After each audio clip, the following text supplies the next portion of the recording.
Que a Revolução dos Bichos é um clássico, todo mundo sabe. Agora, que ela foi censurada diversas vezes, você sabia?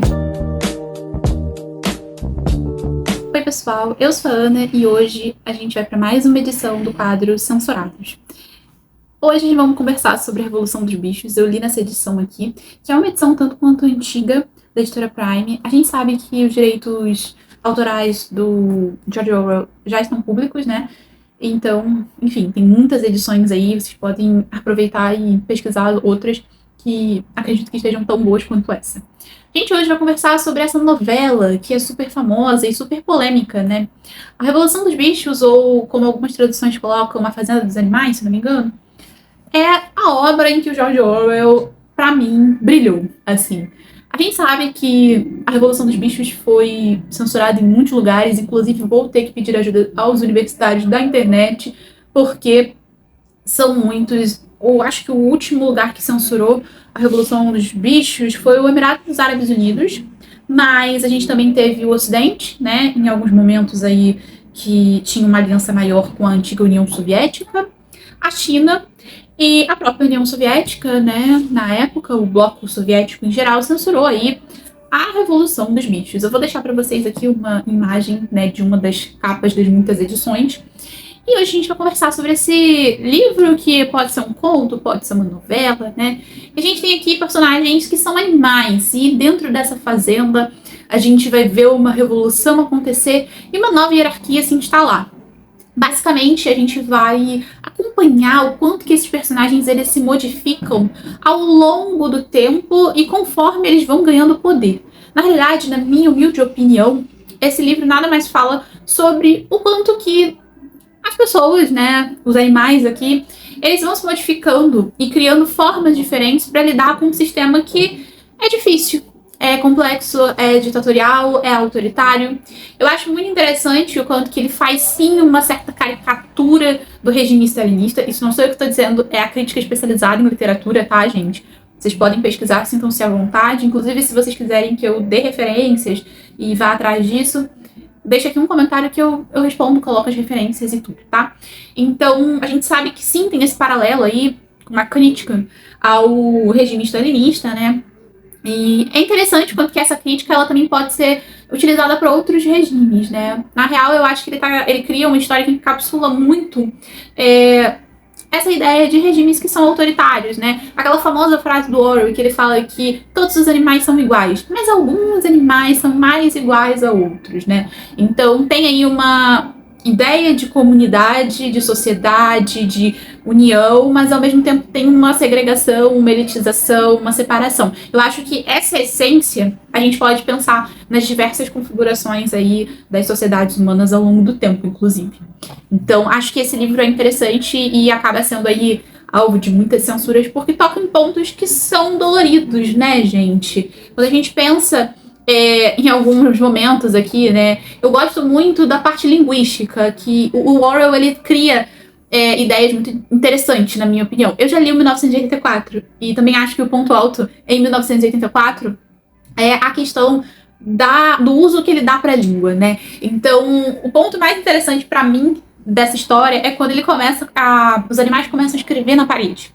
As coisas que eles não podem fazer, as coisas que eles podem fazer, e de forma muito lenta, muito politicamente inteligente, eles vão mudando as coisas ao longo do tempo, né? Então, é interessante ver o quanto que ele tá criticando também, né? Uma postura um pouco passiva dos outros animais, né?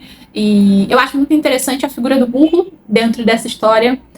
Na minha humilde opinião, ele tá fazendo uma alusão a uma intelectualidade que acaba não tendo muito espaço dentro da sociedade aí da fazenda, né? A gente percebe desde o início que o burro, ele é o cara que ele já sacou o que tá acontecendo, ele já entendeu que vai dar ruim, que não tem muito o que fazer, então ele fica no canto dele, ele faz o que ele tem que fazer, e é interessante perceber o quanto que as analogias estão dadas, né? Tem a analogia política, tem a analogia das classes sociais, de acordo com os animais. Eu não vou dizer aqui que classe, porque a minha ideia também, para além de estar tentando trazer uma análise que faça a gente poder pensar um pouco do porquê essa obra já foi tão censurada, eu tenho também como objetivo aqui fazer vocês lerem, se vocês ainda não leram, né? Ou então fazer uma releitura. No caso, eu fiz releitura, tá, gente? Eu li essa obra, eu devia ser bem novinha, devia ter o quê?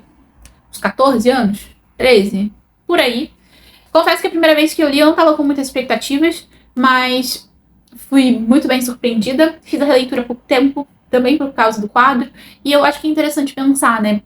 O quanto que essas obras que passam por esses processos de censura, que a gente sabe que acontecem ao longo da história, né? Essa coisa toda de queimar livro, de proibir a leitura, ou então de não deixar mais obrigatória, né? Tudo isso faz parte de uma engrenagem grande, né? Que vai fazer o que puder para ter os seus objetivos atingidos, né? Mas esse livro aqui, pra mim, é nítido, porque ele foi censurado, né? O Orwell, ele realmente cria uma caricatura. Ele tá falando abertamente sobre dinâmicas políticas que, na época, eu acho, né, que ele publicou, principalmente, não deviam ser tão faladas assim, sabe? Então eu acho que quando ele traz esse texto, choca, realmente, né? Ainda mais no momento que o mundo tava passando, né? O Orwell, ele viveu coisas assim, né, dentro do contexto de vida dele, né? Ele lutou na Espanha, então ele também teve as suas decepções aí políticas e, enfim, independente de concordar ou não com ele, eu acho que o ponto aqui nem é esse, o ponto é entender que quando ele traz um livro que ele fala tão abertamente, diz muito também sobre o período de vida dele. Eu acho que esse é o ponto também interessante sobre o Orwell. Todos os livros dele, eu digo os fictícios, né? Eu tenho 1984 aqui em cima, mas eu acabei esquecendo de pegar, gente, então me perdoem. Eles falam muito sobre o período em que ele estava vivendo e as experiências de guerra que ele também teve, né? Ele foi jornalista, lutou também na Espanha, então, assim, ele tem uma vivência muito interessante em relação a esses conflitos. E eu acho que sim, reverbera aqui, reverbera no momento em que ele estava vivendo, né? A visão que ele teve, a decepção política que ele teve, tá muito nítida aqui dentro. E acho que é um livro que todo mundo tem que ler e que não tem desculpa, porque, assim, são 100 páginas, se eu não me engano. Eu lembro que eu fiquei chocada, que eu achei que fosse mais 100 e pouquinhas e tudo, mas aí quando eu contei, eu falei, gente, são só 100 páginas. E realmente, são 100 e pouquinhas páginas. Então, assim, não tem desculpa, não é um livro longo e não é um livro difícil. E eu acho que talvez a genialidade do Orwell esteja aí. Ele cria uma analogia que não é difícil de se entender. E então, assim, essa é a magia do Orwell em relação a tudo que ele escreveu. Eu acho que essa sim devia ser a grande obra dele. Não que 1984 não seja impactante, veja bem, mas eu acho que a genialidade dele em A Revolução dos Bichos está em criar uma história que ela é impactante e principalmente de fácil entendimento. Então é isso, gente. Eu não vou me alongar muito nesse vídeo. A gente conversou um pouquinho dos motivos pelos quais eu acho que ele deve ter sido censurado na época que foi lançado. E, né, a gente sabe que até hoje está sendo, né, 2012, a censura do Emirados Árabes Unidos.